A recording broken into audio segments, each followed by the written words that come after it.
Bible dit que Dieu et le ciel sont saints. Et saint veut tout simplement dire parfait. Il est capital de comprendre que Dieu ne peut rien laisser d'imparfait entrer au ciel. Sinon, ce ne serait plus le ciel. La Bible dit aussi que nous avons tous un corps et une âme. À notre mort, notre corps est enterré ou incinéré. Mais notre âme, le vrai nous, vit pour toujours, soit au ciel, soit en enfer.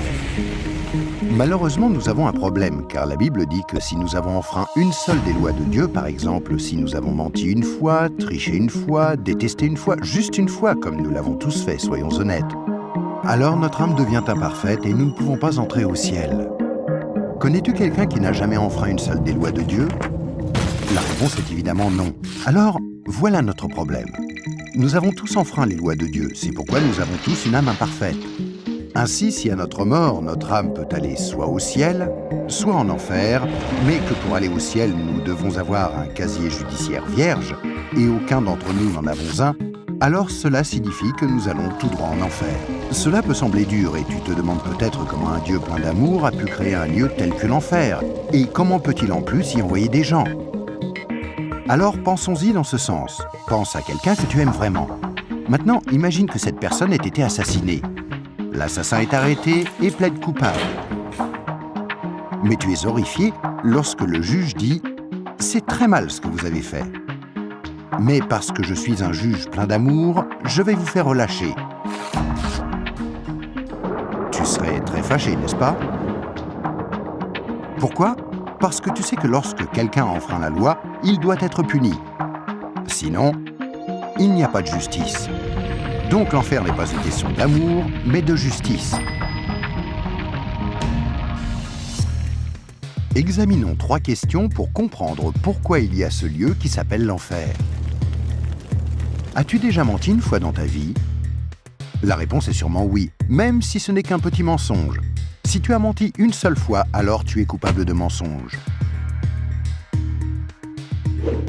As-tu déjà pris quelque chose qui ne t'appartient pas? Par exemple, es-tu déjà arrivé en retard au travail ou es-tu déjà parti trop tôt en étant quand même payé?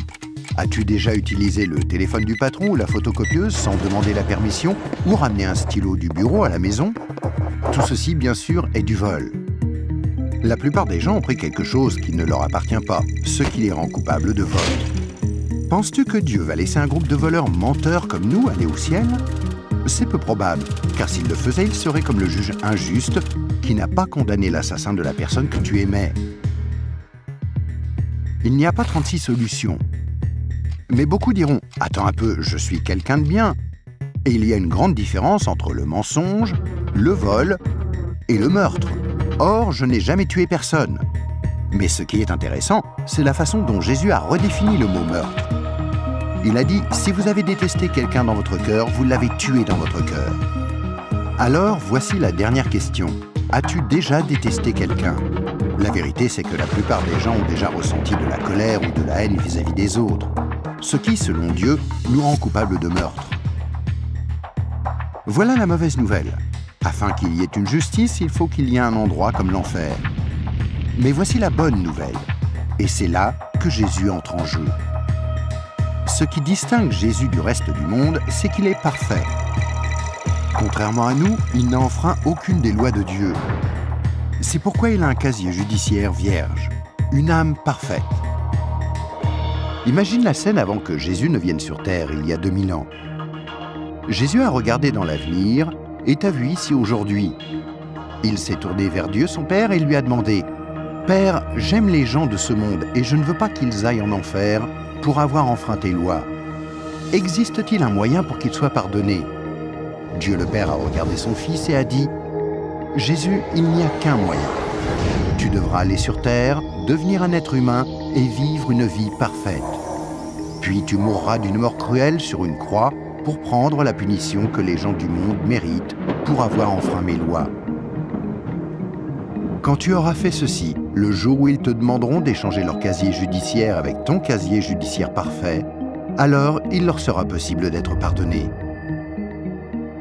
Jésus a accepté volontairement, et il y a 2000 ans, il est venu pour donner sa vie pour nous, pour payer le prix de toutes les lois de Dieu que nous avons enfreintes. Or, il n'y a pas de plus grand amour que lorsque quelqu'un donne sa vie pour nous.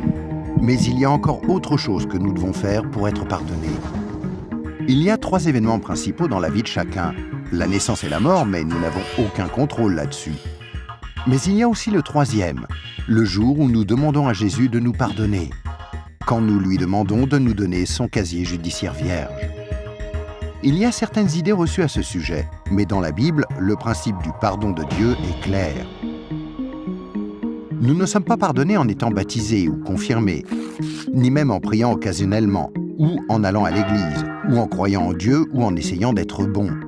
Ce sont toutes de bonnes choses, mais aucune ne nous accorde le pardon. Jésus a dit qu'il y a 2 choses que nous devons faire pour être pardonnés. La première est que nous devons avoir la volonté de nous détourner de tout ce que nous savons être mal et demander pardon à Dieu. Remarquez le mot « volonté ». Il y a peut-être certaines choses que nous nous sentons incapables de renoncer par nos propres forces, telles que dépendance, mauvaises habitudes ou des obsessions. Mais là n'est pas le problème. Dieu nous aidera du moment que nous en avons la volonté et que nous voulons nous détourner de ces choses-là et demander pardon à Dieu. La deuxième chose que nous devons faire, c'est faire totalement confiance à Jésus. Si Dieu t'a créé, ainsi que l'univers tout entier, ne penses-tu pas qu'il mérite d'être la personne au centre de ta vie? Faire totalement confiance, c'est reconnaître que Jésus est ton sauveur et accepter de le suivre. Quand tu es né, c'est comme si Dieu avait ouvert un livre sur ta vie.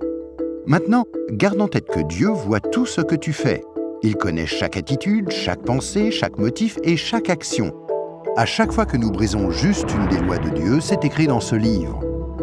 Tu imagines bien qu'à la fin de nos vies, il y a toute une bibliothèque de livres contre nous. Mais quand tu te tournes vers Jésus et que tu lui fais confiance, il se passe quelque chose d'incroyable. C'est comme si Jésus prenait ton livre et se tenait en haut d'une falaise et déchirait toutes les pages.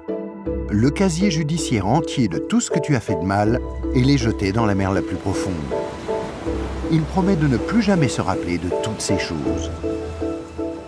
Jésus prend ensuite une copie de son casier judiciaire vierge que tu lui as demandé de te donner et il la glisse entre les 2 couvertures du livre où ton nom est inscrit. Ce nouveau livre est gardé précieusement au ciel. Le miracle est que l'on ne touche plus à ton livre à partir du moment où tu demandes à Jésus de te pardonner et jusqu'à ta mort. Même si tu fais des erreurs et brises encore les lois de Dieu. Devenir un chrétien ne te rend pas parfait sur le coup, et tu ne peux pas non plus dire une prière rapide et ensuite retourner à ton ancienne manière de vivre. Rappelle-toi, Dieu t'a pardonné pour toujours quand tu lui as demandé le casier judiciaire vierge de Jésus. Tout ce qu'il demande, c'est que tu lui soumettes tout et le laisses te purifier jour après jour. Quand tu mourras, tu passeras en jugement devant Dieu. Il ordonnera à ses anges d'aller chercher ton livre. Il l'ouvrira et dira « Cette personne était parfaite ». Et tu répondras « Non, je ne l'étais pas. J'ai enfreint tes lois. Est-ce que je ne mérite pas d'aller en enfer ?» Et Jésus te dira « Selon la justice, tu mérites d'aller en enfer.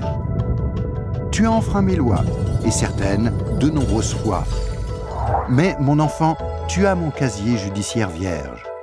Celui que je t'ai donné quand tu t'es tourné vers moi et que tu m'as fait confiance, et je t'ai pardonné. Bienvenue au ciel. » C'est pourquoi Jésus est si merveilleux. Grâce à lui, il est possible que chacun, peu importe les erreurs commises, soit pardonné et entre un jour au ciel. Imagine que tu ne te sois jamais tourné vers Jésus. Pense à ce qui pourrait t'arriver. Quand tu mourras, tu iras devant Dieu lors du jugement et Dieu te dira « Je suis désolé, je ne peux pas te laisser entrer au ciel, je dois t'envoyer en enfer. Tu ne m'as jamais demandé de te pardonner. Je t'aimais tellement que j'ai tenté par 6 façons différentes d'attirer ton attention. Premièrement, je suis mort sur la croix pour prendre sur moi ta punition. Deuxièmement, quelqu'un t'a expliqué d'une manière simple que tu pouvais être pardonné. Troisièmement, il y avait des églises à travers le monde. Certaines étaient bonnes, d'autres moins bonnes. Tu aurais pu trouver les bonnes. Quatrièmement, je t'ai donné une conscience pour que tu distingues le bien du mal. Cinquièmement, j'ai créé un monde si beau. Comment as-tu pu ignorer ma présence? Et sixièmement, je suis ressuscité des morts, afin de prouver que je suis Dieu, et que tout ce que j'ai dit était vrai. Mais tu n'as encore rien fait. Je suis désolé, je ne peux pas te laisser entrer au ciel. Je dois t'envoyer en enfer. Et toi, si tu meurs ce soir, où iras-tu? Rappelle-toi, pour entrer au ciel, il faut un casier judiciaire vierge, que tu ne peux avoir sans avoir demandé à Jésus de te donner le sien. Afin de recevoir ce don gratuit, tu dois faire seulement 2 choses.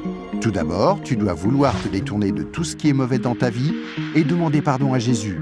Et deuxièmement, tu dois faire totalement confiance à Jésus. À moins de faire ces 2 choses, il t'est impossible d'être pardonné et à ta mort, il te sera impossible d'entrer au ciel. Ce qui est affreusement triste, parce que c'est la raison pour laquelle Jésus est mort pour toi.